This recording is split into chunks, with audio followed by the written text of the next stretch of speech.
तो देखिए हमारा जो तथ्य है वो ये है, राजत्व सिद्धांत यानी कि मोहम्मद बिन तुगलक, जिनको पहले जौना खां के नाम से जाना जाता था, क्लियर, इनकी अवधि है 1325 से लेकर 1351, जो कि मोस्टली हमें याद होना चाहिए। अगर मैं इनके राजत्व सिद्धांत की बात करूं तो बहुत इसके संबंध में क्यों मैं महत्वपूर्ण चीजें बताने वाला हूं, एक एक कीवर्ड को ध्यान से सुनना है, क्योंकि यहां से आप परीक्षा में क्वेश्चन देखने को मिलने वाले हैं। ये जो राजत्व का सिद्धांत है, इसका पहले तो ये जान ले अर्थ क्या होता है, यानी कि पहले हमें ये चीज भी क्लियर होनी चाहिए स्टूडेंट कि इसका मतलब क्या है राजत्व के सिद्धांत का। राजत्व के सिद्धांत का अर्थ होता है कि शासक अपना शासन किस तरीके से करेगा, यानी कि शासक के शासन करने की नीति कैसी होगी, उसे बोलते हैं राजत्व का सिद्धांत। क्लियर? साथ ही साथ याद रखना है कि ये क्वेश्चन मैं पहले अपने लास्ट लेक्चर में पढ़ाया था, जब मैंने गुलाम वंश बताया था और गुलाम वंश में बलवन पढ़ाया था, तब मैंने बताया था अगर एग्जाम में पूछा जाता है कि राजत्व का सिद्धांत सर्वप्रथम किस मुस्लिम शासक के द्वारा दिया गया, बलवन या फिर गयासुद्दीन बलवन, याद रखना कभी पूछा जाएगा। और यहां बात चल रही है हमारे मोहम्मद बिन तुगलक के राजत्व सिद्धांत।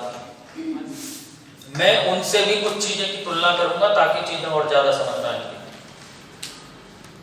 सर्वप्रथम राजत्व का सिद्धांत गयासुद्दीन बलबन के द्वारा दिया गया, लेकिन उनका राजत्व का सिद्धांत क्या था, ध्यान से सुनिए। उन्होंने भी जिल्ली इल्लाह की उपाधि धारण की थी, यानी कि जिल्ली इल्लाह की उपाधि धारण करने वाला पहला मुस्लिम शासक बलबन ही थे। लेकिन वहां क्या था, जिल्ली इल्लाह का मतलब होता है ईश्वर का प्रतिनिधि, यानी कि ऐसा व्यक्ति जिसका स्थान ईश्वर के बाद आता है। क्लियर?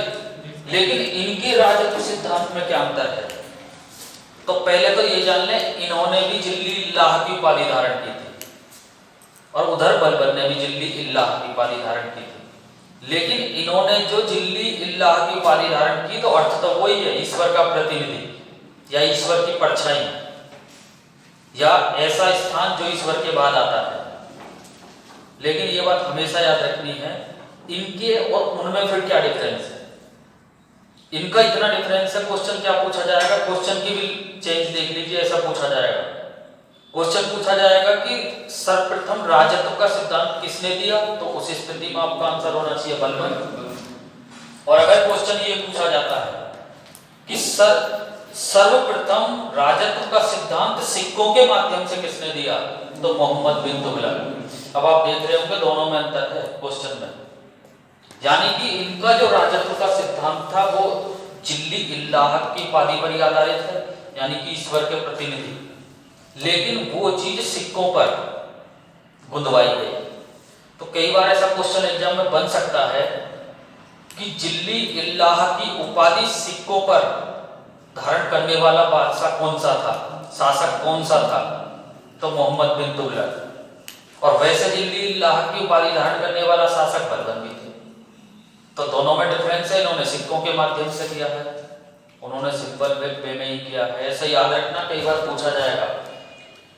तो ये तो रही हमारी राजत्व सिद्धांत की बात। साथ ही साथ एक क्वेश्चन मैंने लास्ट लेक्चर में पढ़ाया था, जब मैंने बताया था कि पहला मुस्लिम शासक कौन सा है जिसने धर्म को राजनीति से पृथक करने का प्रयास किया, अलाउद्दीन खिलजी। बहुत अच्छी तरीके से याद रखना। और इसका अर्थ क्या है स्टूडेंट, मैं पहले भी बता चुका हूं, फिर से ध्यान से सुनना है। इसका अर्थ होता है कि उलेमा जो होते हैं, उलेमा की बातों को ना मानकर अपनी बातों के हिसाब से शासन करने की जो नीति होती है, उसे हम कह देते हैं कि धर्म का राजनीति से पृथक्करण। क्लियर? अगर एग्जाम में पूछा जाता है कि धर्म को राजनीति से पृथक करने वाला पहला मुस्लिम शासक कौन था, तो अलाउद्दीन खिलजी। और अगर एग्जाम में पूछा जा सकता है कि जाएगा इस तरीके से कि अलाउद्दीन के खिलजी के बाद ऐसा मुस्लिम शासक कौन सा था जिसने धर्म को राजनीति से अलग करने का प्रयास किया, तो मोहम्मद बिन तुगलक। लेकिन स्टूडेंट याद रखना है, इन्होंने प्रयास किया, लेकिन इस मुद्दे को लेकर उलेमाओं और मोहम्मद बिन तुगलक में मतभेद भी रहे, ठीक है। और चूंकि मतभेद रहे तो स्थिति बिगड़ी, लास्ट में जाकर उन्हें उलेमाओं से समझौता तक करना पड़ा। किसे? मोहम्मद बिन तुगलक को। तो अब आप देख रहे होंगे यहाँ से 3 से 4 प्रश्न बहुत बड़े अच्छे क्वेश्चन एग्जाम में बन सकते हैं, विशेष रूप से याद रखेंगे। जैसे कि पहला मैंने अभी बताया, पहला प्रश्न ये है कि राजत्व का सिद्धांत सर्वप्रथम किसने दिया? बलबन।